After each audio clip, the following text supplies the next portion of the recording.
Maawa po kayo.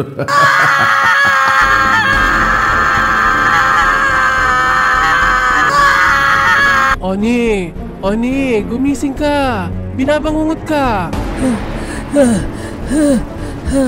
Ay, salamat. At panaginip lang pala. Kundangan kasi Panood ka ng panood ng katatakutan. Ayan, nakatulugan mo ang TV. Oni, bispiras ng undas bukas. Pumunta ka sa sementeryo at linisin mo puntod ng lolo mo. Pinturahan mo na din yung nicho niya. Sige po, Lola, magpapasama po ako kay Natonton at Ambet. Kaugalian na nating mga Pinoy na kapag sasapit ang November 1, undas o kung tawagin minsan ay Todos los Santos, ay inaalala natin ang ating mga sumakabilang buhay ng mga mahal sa buhay, kaya nililinis natin ang kanilang puntod bilang paggalang at pag-aalaala sa kanila. A few moments later. O ayan, Oni, malinis na ang puntod ng lolo mo. Oo nga. O sige, pinturahan naman natin ngayon ang nicho.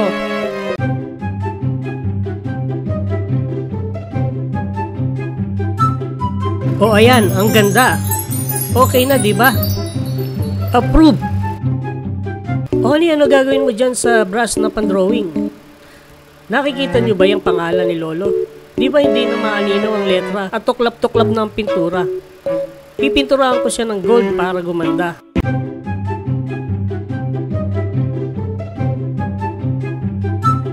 Wow, ang ganda niyan, Toy Pwede bang ganyan din ang gawin mo sa lapida ng yumaong kong asawa? Hindi po ako sigurado, baka sumablay ang kamay ko. Hindi, sige na, kaya mo yan. Hayaan mo, bibigyan ko kayong pangmeryendang 3.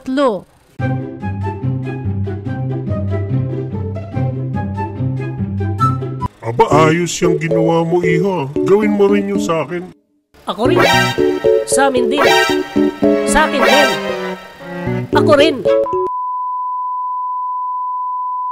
Uy, dami nating kinita. Bilangin natin kung nakamagkano tayo. 5, 10, 20, 35. Aba, tingnan mo nga naman. Naka 70 pesos pala tayo. Jackpot. Total naman tumulong kayong maglinis sa akin, bibigyan ko kayo ng parte. O eto, tig 20 kayo, tapos akin yung natira. Okay ba? Okay na okay. Salamat, Oni. Araw ng undas. Oni, manguha tayo ng mga natunaw na kandila. Ipunin natin, matutuwa ang lola mo kasi pwedeng gawing floor wax ang ginamit na kandila. Para sa mga kabataan ngayon na walang idea, noong araw iniipon namin ang mga natunaw na kandila at binibilog na parang bola. Palakihan kami ng bola noon. Ang ginagawa sa kandila ay papainiting muli sa lata at pag natunaw na muli ay magandang gawing floor wax dahil karaniwang sahig na bahay noon ay tabla at hindi pa uso ang mga tiles.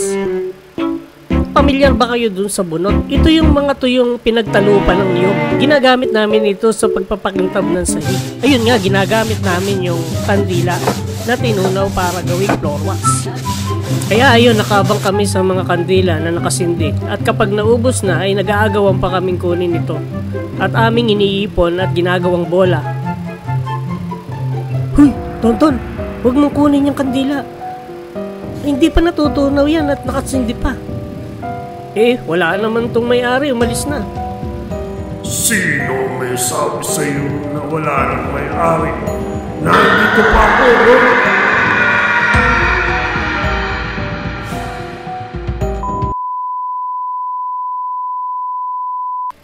Kinagabihan ay tumambay kami sa harapan ng bahay namin.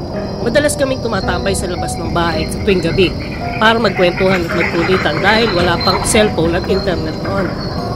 Hindi nyo ba napupuna? Sakto, kabilugan ng buwan ngayon. Tingnan nyo, oh.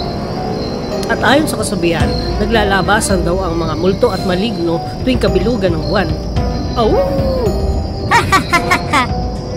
Oh, maniwala ako. Binobola mo lang yata kami Hindi Kwento niya talaga sa amin yan kapag hindi pa kami natutulog sa gabi. At nagkukulitan pa kami magkakapatid.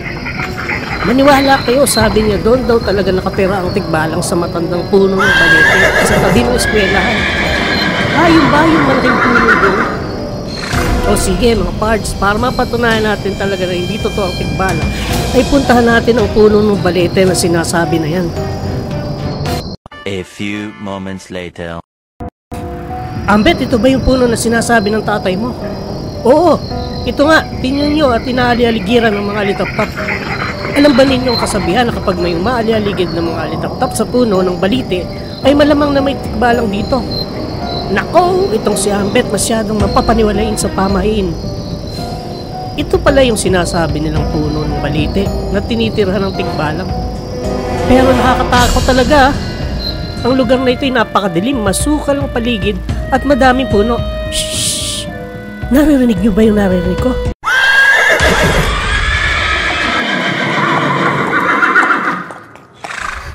Tikbalang, takbo! Bilis, abot na tayo ng tikbalang. O ano, naniniwala na ba kayo totoo ang tikbalang? Oo na. Takbo, bilis, abot na tayo.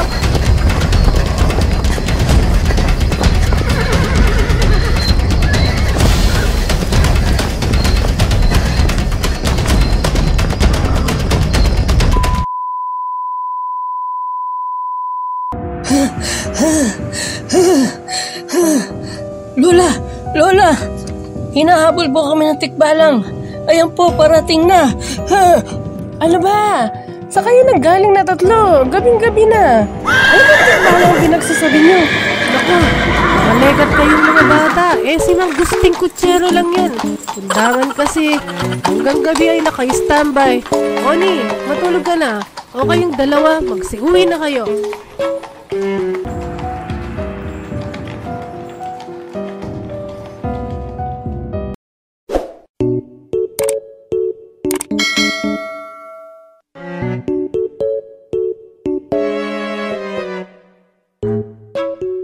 Hi, ito po si Oni. Maraming salamat po sa pag-support sa aking channel kahit bago pa lamang ito. At para request po ng support, i-click lang po ang subscribe button and please share my videos. Thank you po. Shoutout nga po pala kay Hazel at kay Amyang at Binibining Hazelnut at kay Malinamnam Recipe. Hanggang sa susunod po nating upload, bye bye and thank you.